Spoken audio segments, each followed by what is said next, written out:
Have you ever realized after the fact that you might have very specific knife collecting tendencies? There I was looking at my knife collection today and I realized something. I happen to have quite a few EDC sized American-made titanium folding knives. Apparently, I'm incapable of helping myself.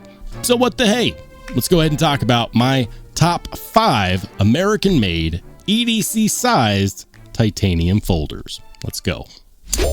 I know for a fact that my comment section is about to blow up with this video, so I'm just going to lay out a few ground rules. Number 1, I consider EDC size to be anywhere from 7 inches to 7.5 inches. Nothing shorter, nothing longer. Number 2, I'm not going to be talking about any knives that I don't own. If I don't own them, I don't have the right perspective to talk about them, at least in this video. And lastly, it really shouldn't be said, but I'm going to say it anyways. My opinion is subjective to me. You're welcome to disagree with me. That's what the comment section is for.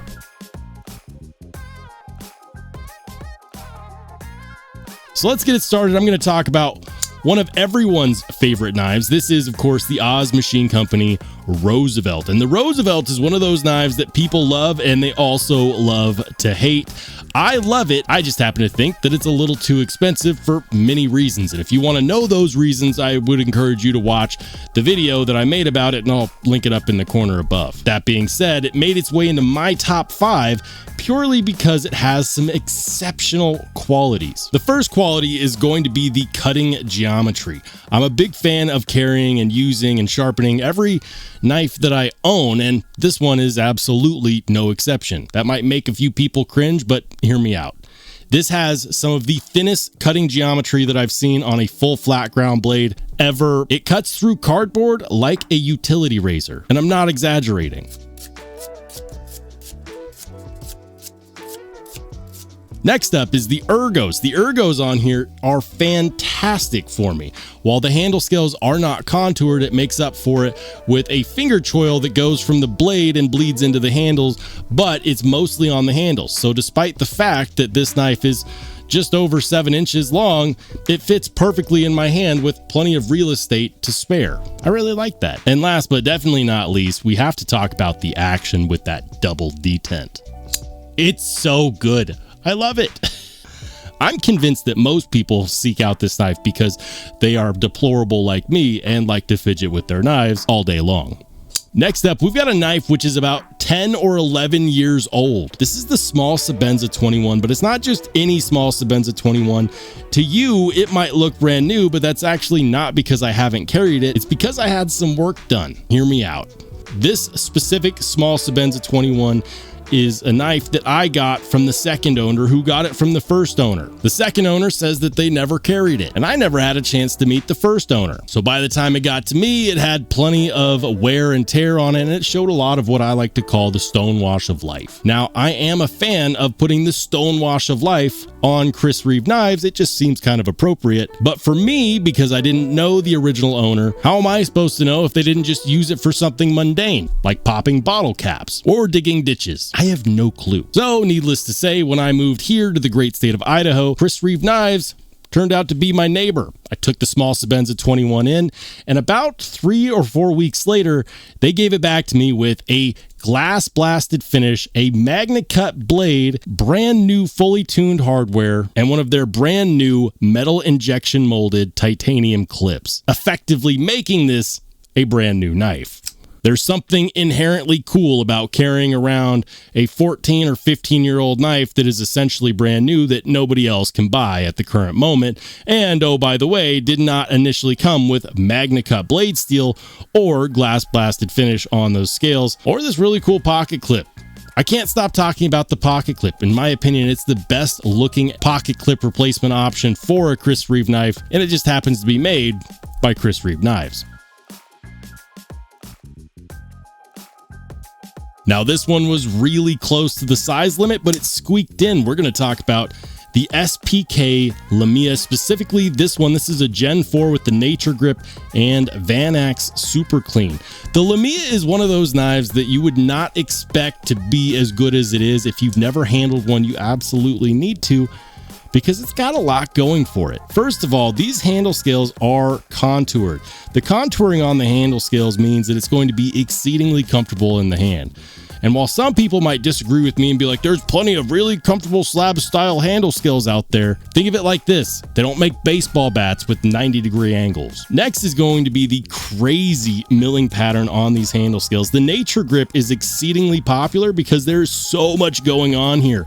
It's got this fine fluted milling going diagonal, and then it's got this DNA type design going down the center, and then this kind of raindrop milling going down perpendicular to everything. It's bananas, and I'm here for it. The action is really, really addictive as well, and it makes this really nice snicking sound every time you open it. And you could 100% put this up against the Oz Rosie as far as utility is concerned, because just like the Oz Rosie, it has some whisper thin blade and edge geometry, which make it an absolutely insane cutting machine.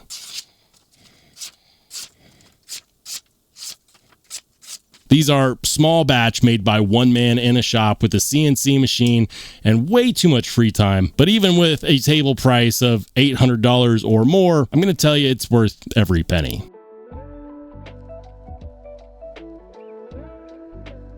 But speaking of knives that are worth every penny, I can't do this video without talking about a knife that I called the Grail Killer.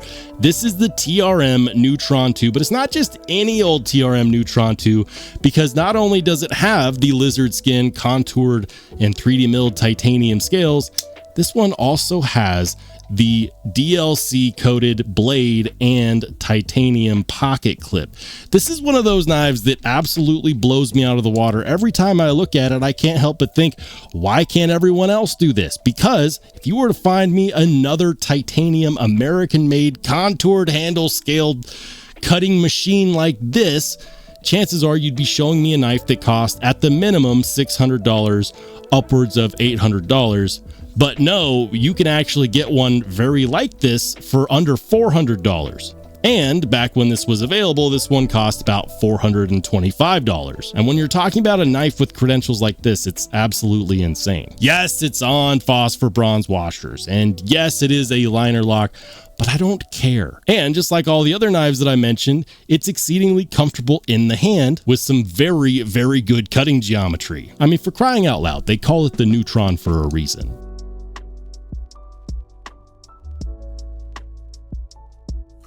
And last but definitely not least, I have to mention the Koenig Mini Goblin. The Koenig Mini Goblin is a knife that I believe is wholly underappreciated. There are tiny details absolutely everywhere. Whether we're talking about the pivot or the C-pattern milling or the overly machined 3D milled titanium pocket clip, or the backspacer that has so many different surfaces it would absolutely blow your mind. Even looking at the back of the scales next to the flipper tab, you'll notice that it has scalloped out milling with extra lines. And of course, it doesn't hurt it at all that it's also made here in the great state of Idaho, not too far away from me in the city of Boise. It has some of the crispiest flipper tab action that I've experienced on a knife, period. The sound that it makes when that lock bar locks up is really nice and solid. And while it's not a huge knife coming in just over the 7-inch mark, it definitely feels overbuilt, but in a utilitarian style manner. This feels like a knife that you could put in a display case or pop in your pocket and slash through the latest and greatest Amazon boxes. The further I go down the Koenig manufacturing rabbit hole, the more I realize they make some exceptionally good knives. Oh, and by the way, 3D milled and contoured titanium handle scales also don't hurt them at all when it comes to picking my top 5 favorite American-made EDC knives. But guys, let me know what you think about the top 5 titanium EDC size folders in my collection. And more importantly, let me know, did any of these knives actually make it into the top 5 in your collection? If so, which ones? And if you completely disagree with my list and you have your own, make sure to pop it in the comment section down below. If you liked the video and you want to see more just like this, make sure to hit the subscribe button. But of course, if you just want to watch some more awesome knife and EDC content, go ahead and click on one of the videos that pops up next.